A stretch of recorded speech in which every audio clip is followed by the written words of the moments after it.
Michael Schenker on Keeping It Real and turning down Ozzy, Aerosmith, Motorhead, and the Rolling Stones. I'm John Beaudin from Rock History Music. The famous guitarist was there for the early parts of the Scorpions. He had 2 stints in that band. Went on to form the Michael Schenker Group. He had stints with UFO, of course. And as mentioned, turned down Aerosmith, Motorhead, the Rolling Stones, and Ozzy Osbourne. But as Michael says in this exclusive clip, one thing he was not really interested in, not that he didn't have an ego, is fame per se. He says that's not directly what he wanted. The biggest thing in the beginning as he was doing the phases, and he'll talk about the phases in his career, is he's just trying to learn as much as he could. When I left UFO, it was the end of my first chapter. I am very great. First of all, my first chapter, I didn't know who I was. I was just having fun playing guitar. I didn't chase anything. I didn't compete with anybody. I was not looking for anything. I was just having fun playing guitar and developed as a guitarist until the point I did Strangers in the Night with UFO, and people start saying Michael Schenker is God, and that's when I didn't know what to do. I couldn't understand what happened, and so I never knew really how much impact I had on people. But what I was very grateful for was that by the time I helped out the Scorpions with the Love Tribe album, but when I finished the Strangers in the Night, I knew what fame was all about, and that's why I'm very grateful that I was actually given even though I didn't ask for it, I got it.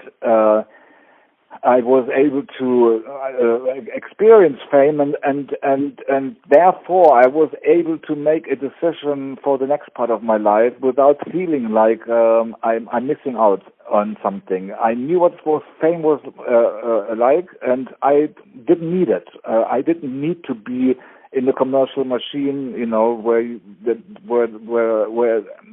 everybody was heading.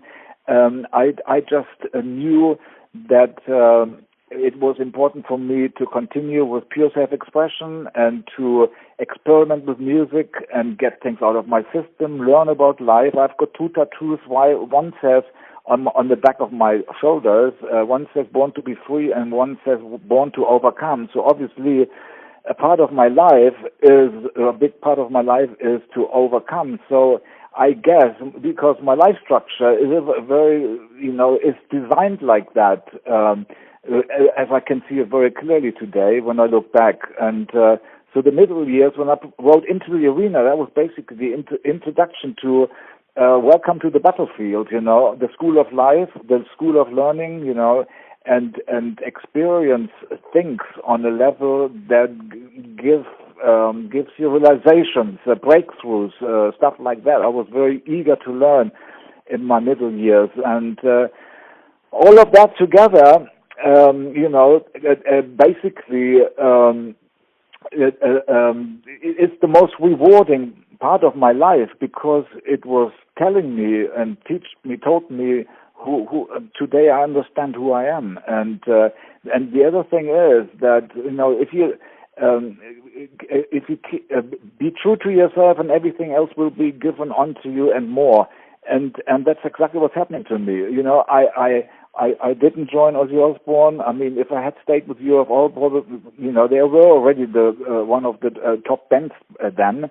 They probably be the biggest band in the world with AC/DC and all these other people, but it was not my vision, and so my vision was to more like an inner journey of, instead of getting commercial success, I got fulfillment, and fulfillment is much more important than because fulfillment is more like the cake, and I get a lot of icing now, and I can put that icing on the cake, which means I have a complete thing in there. Instead of running for the icing first, but then where are you going to put the icing if you have no cake? It doesn't make any sense, But so I've got everything out of my system. I experimented with music.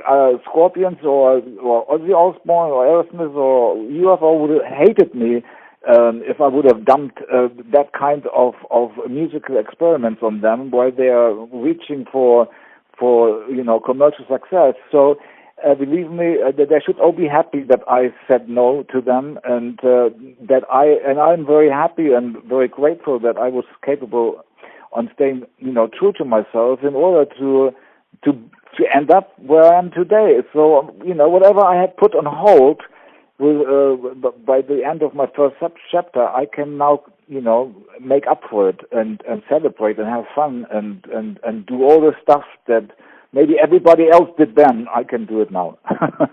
I'm John Beaudin. We're promising an interview clip, or at least a video, every single day. As I always say, unless I get hit by a bus. But we want to get more consistent product to you, and it's very important to us. Interviews is the main part of what we do, and current music news, of course.